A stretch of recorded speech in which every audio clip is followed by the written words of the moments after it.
if you're going to a temple, you'll get kheer, which rice pudding, and then when you come home, you get semolina pudding, spiced chickpeas, and puris, and and there's people everywhere. There's so much festivity going around. It's just amazing. This week on Dirty Linen, we are talking different cultural festivals, occasions, celebrations. We are talking Ramadan, we're talking Passover, and today we are talking Ram Navami, a Hindu festival. And our interlocutor today is Harry Mangat, favourite chef, friend of Dirty Linen. Harry, welcome back to the show. Oh, thank you, Dan. Thank you for having me. Tell me about Ram Navami. What is it? What's it all about? So Ram Navami is a birthday of Ram. So you can call him Rama or Ram. So he's usually they say he's the seventh avatar of Vishnu, and he was born to King Dashratha and Queen Kaushalya. So we celebrate his birthday on I think it's the 9th day of the first month of the Hindu calendar. It's birthday. Usually people pray for success, peace, prosperity, and divine blessing from Ram. Right. Well, that sounds pretty good. So I think this year it's the 10th of April, so Sunday. What do you remember of it, or how do you celebrate it? What actually happens? So my mom really didn't celebrate Rama's birthday, but we do Kanya Puja. So Kanya Puja is you're praying to Kanya means girls. So you pray to girls and to pray to Durga, which is a goddess. So you call your these 9 girls, which is to your house, and then you feed them, and then you pray for prosperity and everything like that. Usually people who celebrate Ram's Navami, they actually fast, and they make kheer, which is rice pudding, as offering. And then people who are not fasting, they eat rice pudding, like me. But we usually, when my mom did a Kanya Puja, she would invite 9 girls, and then she'll cook suji ka halwa, which is semolina pudding with dried chickpeas, and it can't have onion or garlic, and puris, which is like a fried roti, which is amazing. So it's the best. I just remember eating so much of that. It's one of my favorite things, and I'm so glad you were talking to me about that. Because you can have the memory. Yeah, the memory is amazing. When you asked me, I was like, yes, it used to be Kanya Puja, and I'm like, I can't wait to go back to India and ask my mom to make that. So is it basically a festival more for women to celebrate if your mom is feeding these 9 girls? No, so Rama Navami is to celebrate Ram, but then people do other prayers as well. So Kanya Puja is not part of celebrating Ram Navami, but you're celebrating other gods and stuff. So it's kind of confusing, but there's so much things happen at one individual festival. You celebrate other goddesses on that day, same day as well. So which is praying to Durga, which girls are believed to be manifestation of that Devi, of Durga Mata. My mom, we didn't really celebrate Ram Navami on that particular day, but we did pray. We did Kanya Puja, which was part of praying to Durga Mata. But it's the food was amazing. So if you're going to a temple, you'll get kheer, which rice pudding, and then when you come home, you get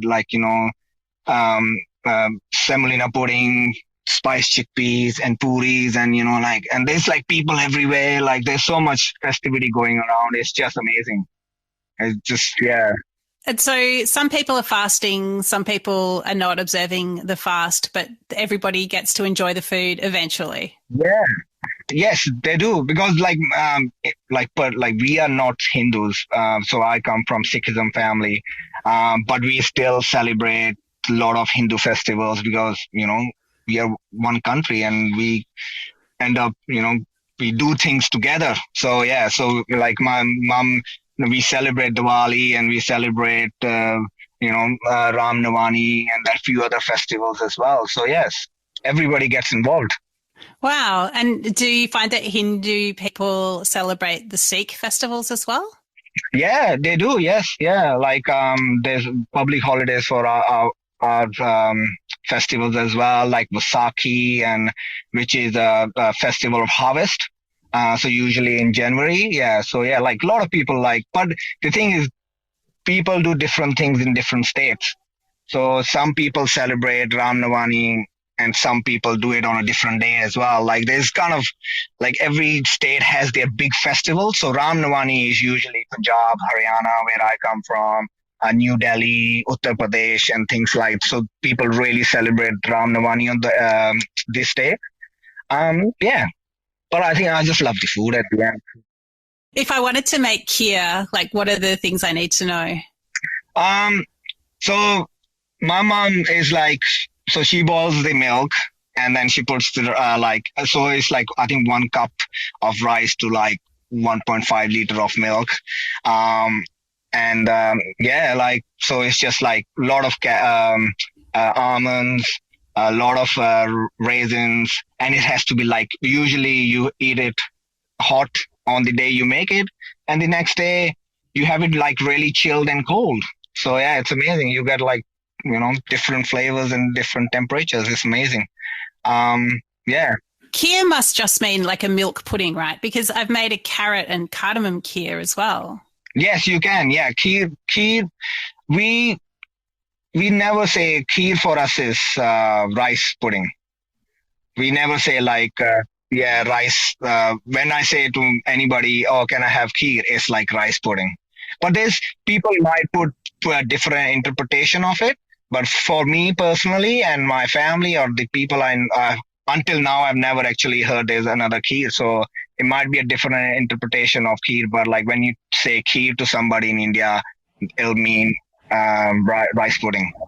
Okay, I've got to go back and check the origins of my recipe. I feel like whenever you try to make anything in India mean one thing, it's like you realize it's always going to be much more complicated and pluralistic. And no, it's just, so many different layers and strands to culture. No, there is, yeah, because and that's the thing, that's like, I usually, like, I've heard one say like India is country of countries. Like you go to different states and different regions, it's so different than where you come from. So it's just like, so what we do in Punjab, people might do something else in South or the East or the West. So yeah, like and tell me when you find out what's the origin of your recipe. So that'll be amazing to find out something new. Well, I would be amazed if I could teach you anything about the countries of India, Harry.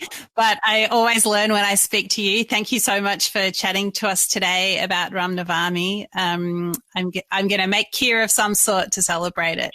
No, thank you for having me. It's always a pleasure.